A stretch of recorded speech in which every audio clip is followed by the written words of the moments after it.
Good evening, everyone. As we know, CFD stands for the compression fluid dynamics. It is use. It is simply the use of computer and numerical methods to solve the problem, which may be in the field of fluid flow, heat transfer, mass transfer, maybe having chemical reaction problem, or magnohydrodynamics. So it is basically works on the governing equations. It is of mass conservation equation. It may be of momentum equation, conservation of momentum, conservation of energy, and other substitutes like species, conservation. These are the governing equations on which the CFD works. Approach to solve the problems may be of experimental way, theoretical way, and computationals. So experimental is having so many real data where we can actually apply the conditions, but every time we have to manufacture the system and we have to do the experimentation at the lab level or in the real world experimentation. So it involves cost, time, scale, informations, repairability, and safety also. So why we are going for the CFD? Because whatever the cost effective experimentations we will be proposing, that all the changes we can do in the particular CFD softwares, and it also includes the changes with a single click, or by changing the inputs. For variable inputs we can get the variable outputs predictions, and also we can visualize the counters or behavior of the particle or behavior of the element in the system, and that we can visualize with the help of CFD softwares. So let's begin with by understanding what we mean by computational fluid dynamics. CFD is a field of study that uses numeric analysis and algorithm to solve problems involving fluid flow. Now there are the interesting part: computer, unlike human, don't inherently understand differential equations or symbolic mathematics. They excel at arithmetic operations like addition, subtraction, multiplication, and division. The governing equation of fluid flow, such as Navier-Stokes equations, are differential equation with both temporal, which is time dependent, and spatial, space dependent component. Our task is CFD. Our task in the CFD is to convert this continuous differential equation into discrete form that computer can handle efficiently. So discretization, we can see the continuous curve, and we are having discrete curve. So this is f of x, and this is x. And if we deal with the f prime x, then we have to go for the discretization, or we need to divide this particular curve, continuous curve, into discrete elements. So this is discrete approximations. So with this particular method, we can easily consider this particular df by dx, which is function of x2 minus function of x1 divided by x2 minus x1. So if we are discretizing this particular continuous curve into small element, we can easily find out the first derivative for this particular curve. So simply we are trying to find out the straight line equation for each, and by dividing these particular curves into number of elements. So suppose this is the one point I am having, this is second point, third point. So I can discretize this curve into number of points.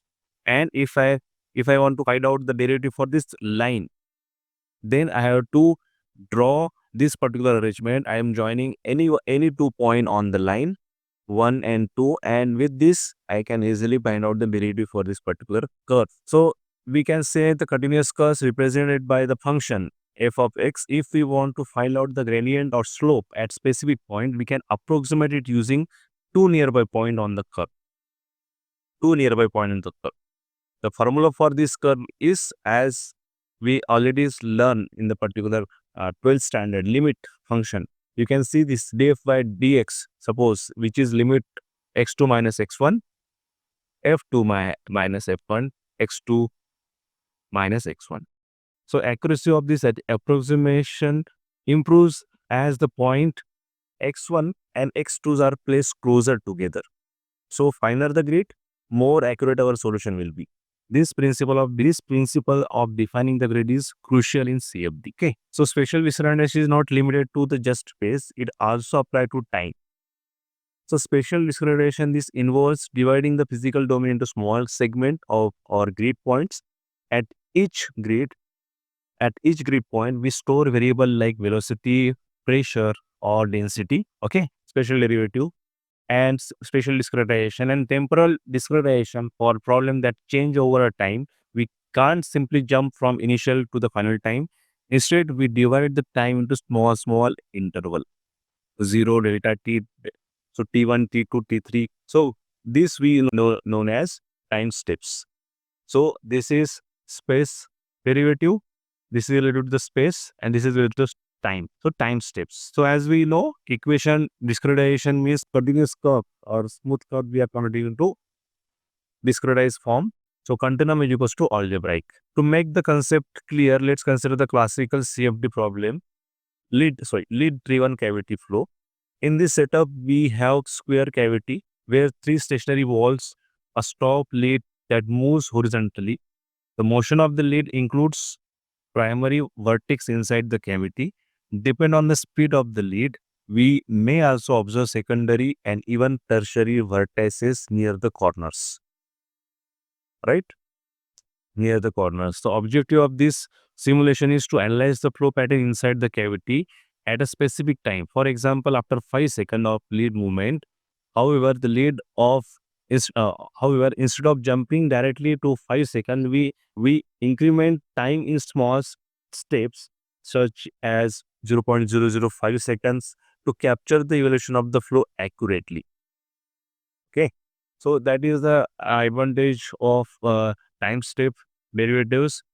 So governed equations. Most fluid flow problems are governed by the Navier equations, which includes both temporal term, dou u by dou t, or spatial term, dou u by dou x or dou u by dou y, dou u by dou z along x, y, z direction.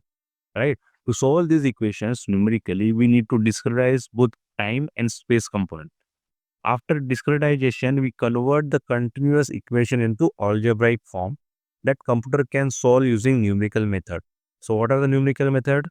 Finite difference method, finite volume method, finite element method. So these methods are crucial for solving real world fluid flow problems.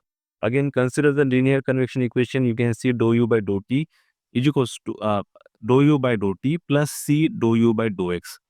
So left side is temporal term, which is time derivative, and second dou u by dou x is a spatial term, temporal term and spatial term. So dou u by dou x is a spatial term. So we discretize these terms to convert the continuous equation into discrete form. So resulting system of algebraic equation can be solved iteratively. So once we discretize the governing equations, we solve the resulting system of algebraic equations using iterative method. This process allows us to predict the fluid behavior with the high degree of accuracy. So spatial discretization, this involves dividing the domain into grid and solving for variable like velocity, pressure at each grid point, and temporal discretization is about breaking down the time into small increment to capture the system's behavior over a specific duration. So what are the steps involved? Pre-processing defines the geometry of the problem, clean up the model and create a mesh or grid, set up the physics such as boundary conditions, material properties. Then next is a solver setup. Choose the appropriate solver for the problem, set a numerical schemes and solution method to handle the equation, run the simulation by solving the discretization equation. And last, post-processing, once the simulation is completed, analyze the results, use use visualization tools to explore the flow pattern, pressure counters, velocity field, other critical aspects which we want to study or we need to analyze. So each of these steps is crucial for ensuring the accuracy and reliability of the CFD analysis. So we cover the basics of CFD, why discretization is essential. We learn how continuous equations are converted into discrete form that computer can handle. We explore the simple example of lead-driven cavity flow to illustrate these concepts. So thank you for your attention. We will see all the details in the next class.